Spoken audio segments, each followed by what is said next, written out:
Hello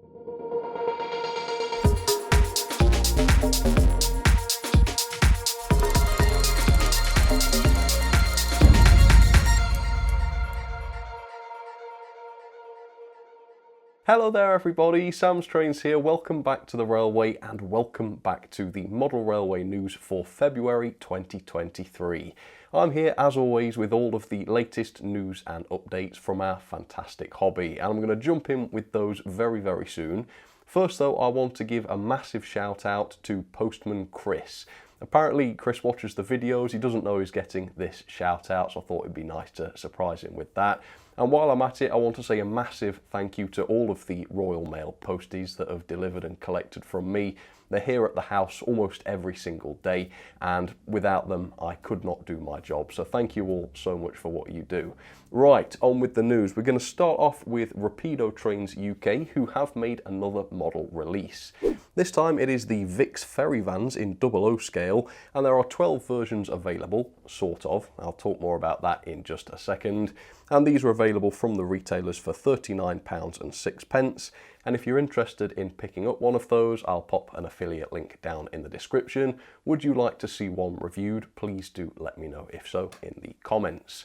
There has been an issue with these models though, or rather two of the models. The first one, number 91006, that's the product number, that one is missing a number, and product number 91007 has the wrong number printed onto it. Rapido have said on their social media pages that these issues are too significant to overlook, and the affected models are being kept back to be corrected, while the unaffected ones have been released as usual. They also said that this was not a factory error. The Rapido team are actually responsible for this apparently. The factory created the models as specified. So unfortunate as always, Rapido do seem to be having issues at the moment, but at least they're being upfront about it, and also at least they are correcting these issues. So good and bad in this, but thank you Rapido for making it right. They've also showed these fantastic looking colorized renders of their upcoming LBSC E1 locomotives. And these give us a fantastically realistic idea of what these models are actually going to look like. So the best one in my opinion is this one in the LBSC improved engine green Brenner, and this of course looks just like a decorated sample. You would struggle I think to tell that that was not a physical object. Very convincing work. There's also the Southern Black one, which looks equally realistic, and also a BR Black one there, which is reasonably similar. These are going to start at £140.21 at the retailers. That's for the DCC ready version, and if you're interested in those, I'll pop some affiliate links in the description for you. They've also done the same thing with their Wisbech and Upwell tramcars, as you can see. We know these models are further along than the E1 because I personally have seen samples at Worley, as have many of you, but still this gives us a good idea of what the models will look like when they are much further along. They've also got the Great Eastern number 7 tramcar on display, along with the J70 in the same livery, which looks absolutely fantastic. Rapido have also advised that there are yet more faulty electrical components fitted to some of their models. Again, they have been honest and open about this, and they are giving solutions to these problems rather than just ignoring them, but this is something to bear in mind. So again, according to their social media post, they say they are aware of DCC decoder failures with their N-scale Class 28s. What they don't know is whether the same issue is affecting the DCC fitted 00 Hunslet 16-inch tank engines, and that's why those models have not been released yet apparently. They are keeping them back to verify that the decoders are not faulty, and then presumably they will be released. So again, a lot of sloppiness from Rapido at the moment, lots of models with failures of different sorts and quality control issues. But then, as some commenters have rightly pointed out, at least these issues are being caught before the models are going out to customers in some cases. I suppose not with the dynamometers, and those who have had a decoder fail on the Class 28s will probably not agree with this. But again, at least they are trying their best to catch these issues, and they are putting a halt onto the models that would ordinarily have been released by now, just to make sure they are okay. So again, it's quite nice to see Rapido responding so well to a bad situation, and hopefully they can put a stop to this sloppiness going forward. Finally, on Rapido, they have showed a photo of their Lion locomotive bodies cast in metal at the factory. And this photo reveals that pretty much the entire body is die-cast on their Lion, which is a significant upgrade over Hornby's Lion. Wow, very interested to see how those turn out, and great to see also that production is progressing. Up next, there is some fantastic news from Accurascale, and that is that they've just announced a new batch of Class 55 Deltics. So many people were disappointed to have missed out on that first batch of Deltics that this is going to be brilliant news for many people. They have a new price of £169.99, which is around £10 more expensive than I paid last year, and that's about a 6% price increase. So yeah, prices have had to go up. However, the price increase here is far less significant than we've seen from some other manufacturers. They've announced Ballymoss in a BR green, Nimbus in a BR blue, which I think looks fantastic, and they've got the BR blue and silver, which I think looks the best of all. There's a couple more as well, so if you're interested, I'll pop an affiliate link in the description and you can check those out if you want to. They've also announced a new Mark IIc coach to go with their Mark IIb coaches. And looking at their announcements, these coaches look to have exactly the same high specification as the Mark IIbs had. They're kicking off the Mark IIcs with 10 new coaches, all of them in BR blue. And as you can see here, there are various different ones, including a brake standard open, second open, tourist second open, first corridor, and quite a few more. The coaches are £59.95. Looking at these images, it looks like they are in packs of 2, but as I understand it, that is not the case. You're just seeing the 2 different sides of each coach. So it is one coach for £60 as far as I can tell. So great work from Accurascale. We'll check back soon and see how they're getting on. Up next, Dapol have just revealed some samples of their upcoming Stroudley 4-wheel coaches in O-gauge. These look really fancy, don't they? The specs are quite high, as you might remember, and these are due reasonably soon, March 2023, and at the retailers these cost £104.52, so not long to wait on these. I have ordered a couple, so as soon as I get them I will do a full review, and if you're interested in pre-orders, you know the drill, pre-order link in the description. They've also successfully released another locomotive, the Class 59. I thought this was a great loco. It has some issues in terms of its accuracy and realism, but overall, for the price, I thought you couldn't go wrong. And if you want to see what that review was like, take a look at the top corner there. And you can see my full review, which goes into quite a bit of detail. Up next, Heljan have revealed some samples of their new Class 02 shunter in 2 scales as well, 00 scale and O scale. So in 00 we have the lovely BR blue shunter, which looks pretty good. The finish actually looks particularly good on this. As well it should, they are very expensive. These at the retailers start at £143.65. So extremely pricey. Let's hope that the price matches the features on delivery.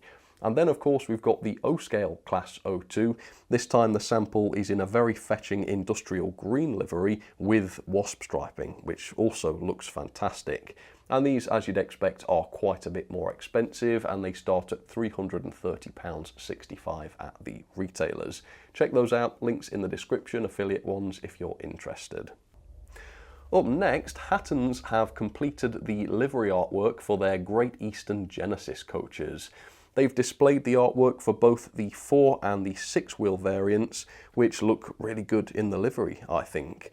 These are due among the second batch of Hatton's Genesis coaches, which is supposed to be delivered in late 2023 and early 2024. If you'd like to see what else is in the second batch of Genesis coaches, again, check them out. There's quite a lot to see, and I've got a few of them pre-ordered. See if you can guess which ones. These come in at £33 each, or £120 for a pack of 4, which saves you £12 in total. Up next, Bachmann have just made their Spring 2023 announcements. Now, as usual with their 00 scale stuff, there's very little to see here that is new tooled, but they do have a good number of models returning to their range, so if you're interested in any of this stuff, go and check out Bachmann's website so that you can take a proper look. The Class 143 Pacer is quite an interesting one. Yeah, look at this. It's being released under the EFE Rail brand, and what I wonder is who manufactured this. It doesn't say on the listing. I don't think it's Heljan, or is it? If you know the answer to this, please do let me know down in the comments. Finally then, a bit of an update from Hornby. And first of all, from Hornby, I want to talk about a bit of a controversy surrounding their new TT scale track. And by controversy, I mean there is a horrendous design failure with it, and I am actually terribly sorry for recommending it to you. This all started with a few comments that I received saying, are you aware that Hornby's TT track doesn't actually fit together properly? I said, no, I'm not aware of this, and it turns out Charlie Chadwick has made a review of the Eastern train set, and apparently he put the track together and it didn't make a full circuit. The pieces were nowhere near matching up when all of the curves were put together. Now, I admit, when I first heard this, I thought, surely not. That is such a fundamental failure that Hornby cannot be responsible for this.